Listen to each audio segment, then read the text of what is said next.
Dari, it's almost Wednesday, the 4th of March, 2026. Um, I'm going to publicly write up my story of woe. If you've been following along on the YouTube channel, and this will be made into a YouTube, you'll know that we've been trying to sell our motorhome, and we've been suffering from the fact that, first of all, our Auto Trader advert was the subject of a scam, and a sort of multi-level financial scam.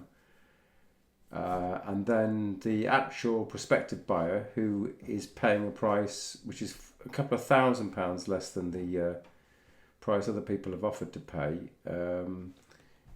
We had some wobbles about whether that was a genuine person. Because we're such nice, honourable people, we feel we should honour that price, because we've taken a deposit, which I guess we could return and maybe go to someone more reliable. But as nice people, we want to go ahead, so we're giving them the benefit of the doubt, and we're following through that. But along in that process, since my phone, my primary Google Pixel 10 Pro XL phone, which is a new phone to me as of about a month or two, was the subject of the attack. I've been trying to check and double check that that phone is in fact secure, that the phone hasn't been compromised. And I thought what I'd do is I thought that I'd change the mobile number. I have a primary. I have multiple eSIMs on the phone, and not just UK eSIMs. And I decided what I would do is I would change the second eSIM, which I can switch to be the UK eSIM, and I'd put that secondary eSIM on the Auto Trader advert. So if I haven't got any more funny business coming, and that number was sort of in any way disclosed to the public, it would be my secondary Vodafone number, and that gets wiped every few months anyway, just for absolute security reasons. Anyway, would you absolutely flippity floppity believe it that the Vodafone secondary SIM, so our primary network is not with Vodafone, but the secondary network is with Vodafone. I always have two different networks just to make sure we have better chance of reception. And would you believe it that the eSIM support works with SMS, it works with data, because in fact that's my primary data SIM, I use that for my data, but it doesn't work for phone calls. So I've been down the rabbit hole of the situation and how to fix it. And there is a solution, so I want you to keep watching, because it's mind-blowing as to how it was fixed and what the solution is. And you'll probably see that we're quite a paranoid family, but you need to be these days, because the digital world is out to get you. So I'm going to go through how I fixed the problem, how I looked at the problem. I've already established that we have two eSIMs in the phone, and the primary SIM is a smart eSIM, works fine, although it's been dropping calls lately. The secondary SIM is the Vodafone eSIM, which didn't seem to work. So I tried every which way to get it working. I tried so many different settings on the actual Vodafone phone. I couldn't get the secondary SIM working. I have many other phones. So by the way, this Pixel phone, is a where are we? The Pixel phone is over a £1,000 phone, and I know there's been some problems with the Pixel updates, but I checked them out and they said it was Wi-Fi problems. This is not a Wi-Fi problem; it's a cell phone problem. So I thought that's not the problem. I have my iPhone that my partner would desperately like me to go back to using. And so I was basically thinking, well, if I can't get anything working on the Android platform, which I've spent, not only have I bought the phone, but I've also bought the Pixel 4 watch. So the outlay, we're talking about £1,500 in the UK. We'll have to waste that outlay effectively and go back to my very capable Apple phone with an Apple Watch Ultra. So I didn't really want to do that. I'm a big fan of Google. and I'm a bit of a critic of Apple. As Steve Jobs used to say, as what we once said, on his transition from PowerPC to Intel, he said, "Oh, for years we've had an Intel system in the basement, just checking how good Intel is, and for years I've always had an Apple system in the basement, just checking how good Apple is." And always keeping my Intel systems, for example, in the PC world. So I did the reverse of what Uncle Steve would say. And so I really, really try and stick with the Google platform wherever possible. And I have moved to the Google platform as a test to test out the Pixel 10 Pro phone with the Google Pixel 4 watch. And that's the subject of a separate video. So I'm with the Google system. And I'd be loath to go back to the Apple system, which never gave me any problems with the two SIMs. So where do we start off with? So I couldn't fix the problem technically, and so what I thought I'd do is I'm trying to get to another screen here, and so I can just get the text messages up.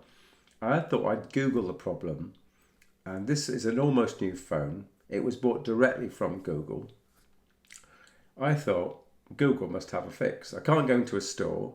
So I thought I'd call Google. There is a way to call Google.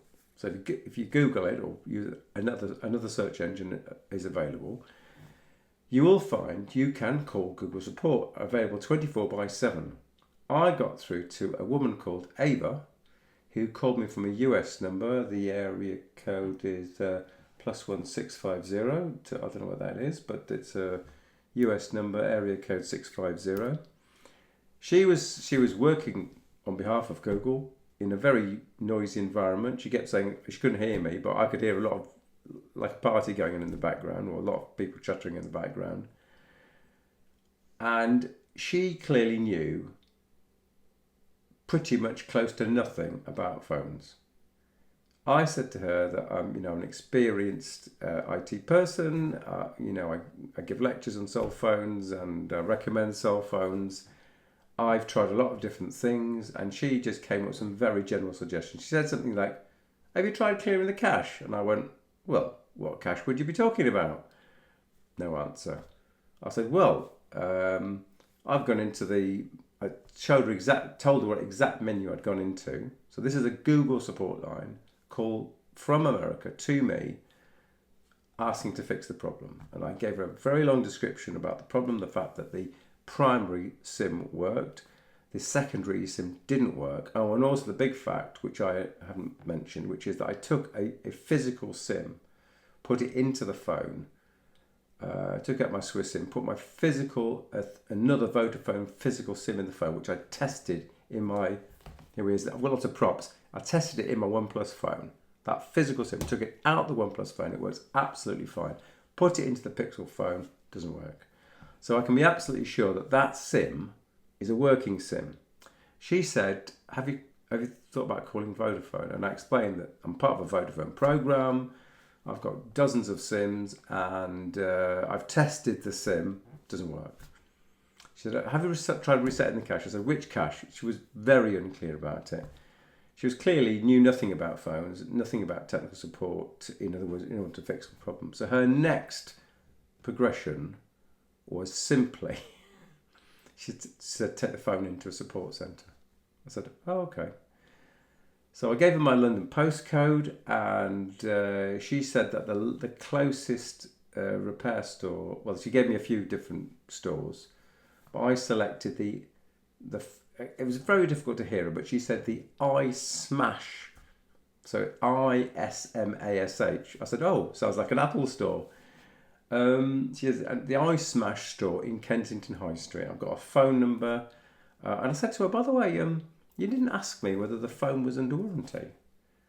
And she said, oh yeah, well, that would be up to them to find out. I said, well, the answer I was thinking you were going to give me was that the phone is less than 1 year old, so by definition it must be under warranty. She said, no answer. She said, the procedure is to take it to the store that I've identified. So she was really no help. The thing that I don't want to do, obviously I've got this fancy Pixel phone. Apart from the fact that this secondary line is not working, I run all sorts of scans on the phone to check that my phone isn't compromised. Obviously, the Play Store is being scanned all the time. I'm part of the Advanced Protection Program, which is significant, and we'll look at that in a second. And if you take your Google phone and you back it up, including you've got an option to back it up or back it up with the photos, right? And then you wipe the Google phone, and then you restore the Google phone. So when you start the phone and you erased all the settings, right? If you restore the phone is going to say, do you want to start as a new phone, or do you want to restore an existing backup? If you say restore an existing backup, then it restores the whole phone. But as my AI tool told me, and it's quite significant, even though it's the same phone, your digital certificates will have changed. So any banking apps you've got installed, or any apps that have got a modicum of security, will ask you to log in again. That's about 200 applications. And so for me, if I back up this phone, I might as well move back to my iPhone. There's no difference in difficulty from abandoning Google and going back to my iPhone, which I'm going to say never gave me a problem, as my partner is very keen to point out. She has an Apple phone. She'd love me to go back to the Apple phone. I said, right, no, I'm trying to keep the Google phone. I try to give Google the benefit of the doubt, and I try to hold Apple to a higher standard, and they often annoy me, and I'm trying to keep ahead with the Apple phone. So I have spent, so have the option of taking the phone to a service provider in central London, where I occasionally live, and handing the phone in. But I don't want to do that, because in order to do that, I'd have to wipe the phone. I'm not going to give my phone with various apps on it to a third party.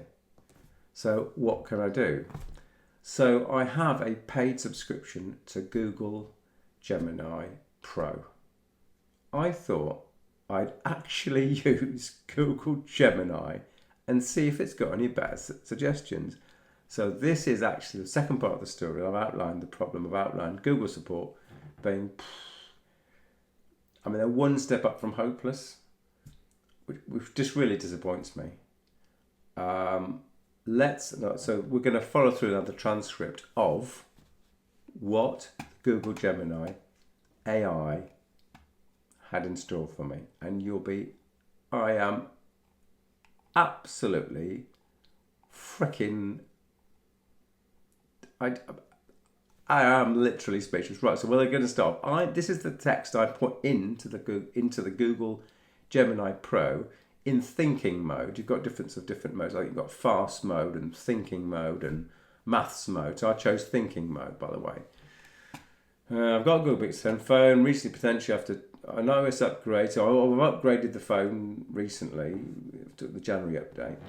Second eSIM is not working correctly. It can send and receive SMSs. It can support internet data, but it cannot make or receive calls. Further, my primary SIM is dropping calls even when connected as usual to our fibre-based home internet connection. Shall I do a capital I for internet? Probably. Let's do capital I. This is historical now, so we'll see. Anyway, I went on and on and on.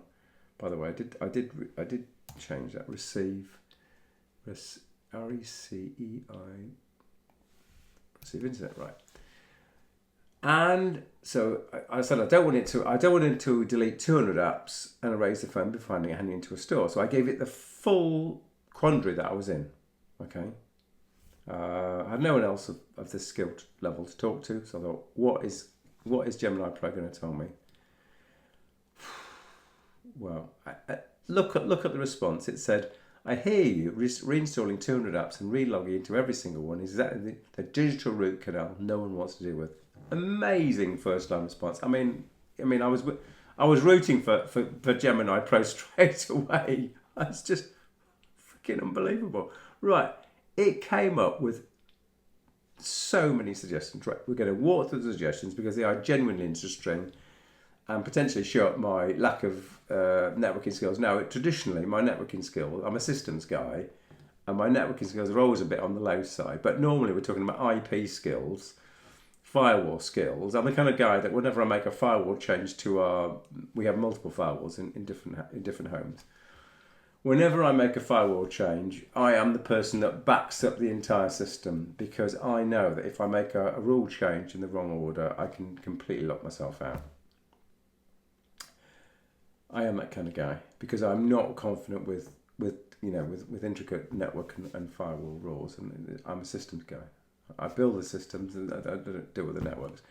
Anyway, we're back to what Mrs. Gemini Pro told me. It said Android 16 introduced a feature called Advanced Protection. Yes. Security protection. Privacy. Yes.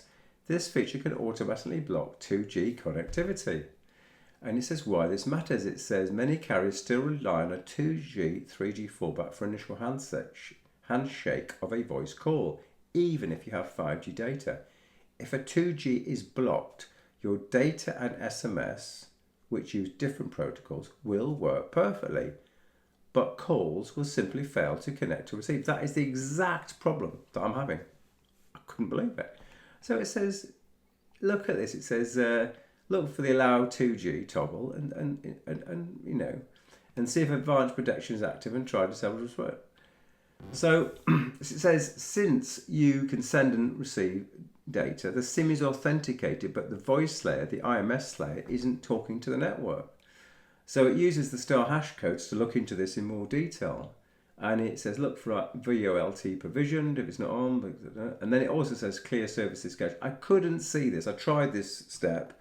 Settings apps, all apps. You can include system apps on the Pixel phone. And then you get a bazillion apps. Anyway, there's not one called carrier services, but there were other ones called carrier something. So I cleared the cache on all of that. I was pretty hopeful. Then it said do a March system 2026 update. So we're talking March 2026. A few days ago, that was not available. So in order to do this, I had to, first of all, I updated all the apps in the Play Store. That was number one. Then number two, I updated the Play Store itself. Okay. And because before I'd done that, I checked for system updates, there were none. Reboot again. Then I did a systems check again, and believe it or not, the March 2026 update was there. So I thought, I mean, this is being shot now. We're into March the 4th, but at the time it was March the 3rd. So literally, Gemini Pro was bang up to date. I mean, I am literally blown away. So anyway, don't forget there's a good outcome to this. So I mean, we're going to work through it. I was very, very, very encouraged. Went through all of this, and it also said there's something called the Pixel Repair tool, which I've never known about. And I went to Pixel Repair. I was a bit worried that it said pixelrepair.withgoogle.com, which didn't look like it was a Google domain website. I didn't have a chance to check that authentication, but it did look like a Google website, and it had lots of tools. It said it could install and had a flow chart, and it said it could reinstall the OS without wiping out the applications. So that would have been something I would have tried, but that sounds like it could take a lot of time, and I'd have to verify this with Google.com website, which I knew nothing about. And then finally it said, if you want to jump back to OS, it's this so-and-so simply blah, blah, blah, blah, blah, blah. So would you like me to walk you through the star hash? I thought, no, I've done that many times. So then I did all of those things, and I got back. So I'm in a conversation now with Google Gemini Pro. I've said I've done up to step 4, including the installation March update, but still no phone calls made or received. I did notice that when I went into the star hash menus, which I already knew about, that in respect to the Vodafone SIM, it says IMS registration : not registered. But on the primary SIM, which is an eSIM with Smarty carrier, it says, quote, IMS register : registered.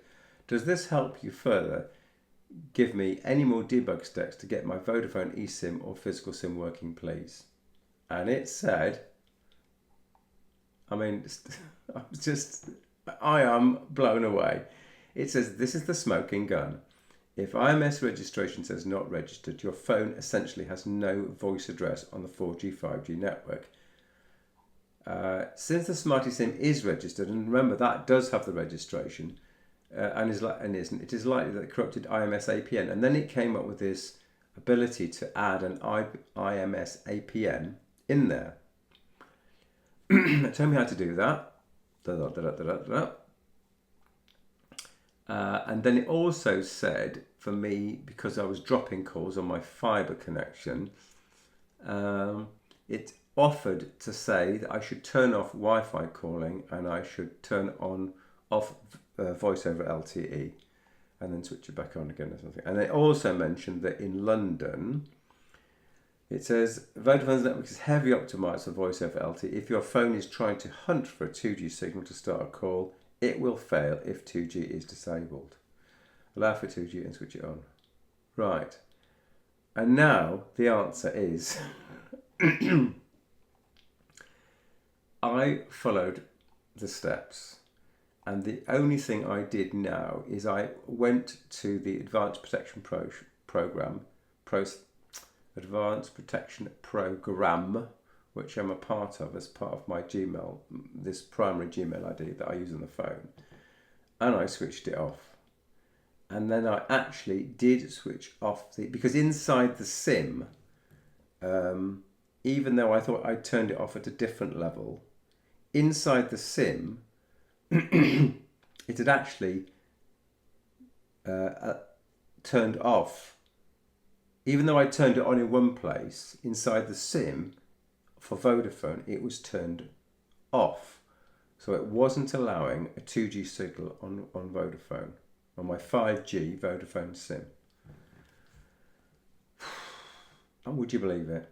So, by the way, every time I did any of these changes, it was quite laborious. I have my working phone here, which I'm calling, also actually using a Vodafone SIM, another Vodafone SIM, and my Duffo Pixel phone, which I keep changing settings to, and then every time I'm having to reboot the phone to make it. After I've done the change, I then go into the star hash settings, check things have changed, and go into all the settings. So it's every time I make a setting change, I do a reboot in case you have the same sort of flow. And it only flopping worked. So so just to be clear, with the 2G network set on for the Vodafone SIM, and the prerequisite for that is I have to turn off Advanced Protection Program. If that's switched on for the device, it automatically disallows 2G for the entire phone. So you've got to switch that off, Advanced Protection Program, but then even if you then have to go into individual SIM and switch to enable the 2G. Okay, and then in my tests from my OnePlus phone running a Vodafone SIM, it could be anything, I can call the Pixel phone and the phone call gets through. And on my Pixel phone, I can select the Vodafone eSIM. Oh, by the way, it works for the eSIM and the physical SIM, so that wasn't the problem. I can select the Vodafone SIM, eSIM or physical SIM, and call out, and it works. So that is the fibbity-flopping problem. So here are the learning points. My lack of networking skills is legendary, but my mobile networking skills have never been fully tested, and you can see they're not up to scratch.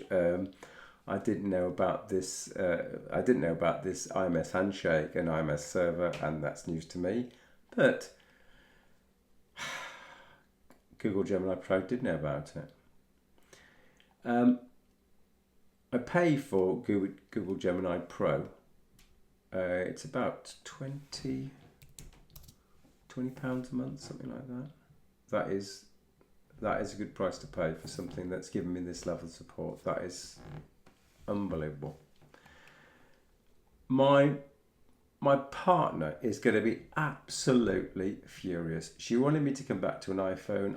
I can see her just rehearsing, saying, Yes, that Google phone and that Google Watch, it's rubbish. And she was just waiting for it all to fall apart because she would much prefer me to have an Apple phone. And to be honest, the Apple phone is simpler because, for example, all our Find My devices, of which we have like at least 15 or 16, work only on the Apple network. And I'm having to buy now trackers. You can buy a tracker that works with either network, but it can only work on one network at a time. So I've got a keyring, for example, for a home, and I've got two trackers on it. One is the Apple keyring, Apple Find My network, and a second tracker is the Android network, which is nowhere near as sensitive, by the way, as the Apple network. It's nowhere as fully developed. And so if I lose my keys, I can find it on the Android phone, and she can find it on the Apple Find My network. So she couldn't wait for me to go back to the Apple subsystem, and I'm sort of holding out for Google. Here we are. So this is the working settings. So with the Smarty network, the primary SIM is an eSIM. Preferred network type is now set to 4G, was 5G. I'm hoping that's going to cure the dropout problem. Wi-Fi network is set on. 2G network protection is set on, i.e. don't use 2G. It was off, but it's now switched on. And for Vodafone 5G pay-as-you-go SIM, it's an eSIM. The preferred network type is 5G. It was 5G before when it wasn't working. The Wi-Fi cut Y. Well, I suppose I should do it properly, shouldn't I? Wi-Fi calling is on. It was on before when it wasn't working. And by the way, in Vodafone, there's a sub-menu. The sub-menu is calling preference, which is now set to if Wi-Fi is unavailable, use mobile network. And the other option, which I haven't selected, is if mobile network is not available, is unavailable, you work. So that prefers, now I prefer the Wi-Fi network. And here it is. This is the key setting. 2G network protection is off. Was on. Okay. So that is working. What have I got? Yeah, the consequence is in Android 16 on my Pixel, for Pixel 10 Pro XL smartphone. In other settings, advanced protection. Advanced protection was on, but needs to be off so that you can further configure the SIMs to be on or off with 2G network protection. Because if advanced protection is on, it automatically disables all of your 2G. And that is what was stopping the phone working. And I've got some little pictures here finally to show you. That's the advanced protection, switching it off. And if you switch it off, if you were to switch it on, you get a pop-up like this, which says on devices where 2G protection is available, 2G connections will be blocked, except for emergency calling. And that, switching that on, which gives a better protection for your phone, stops the phone calls working on my Vodafone 5G SIM. And where are we?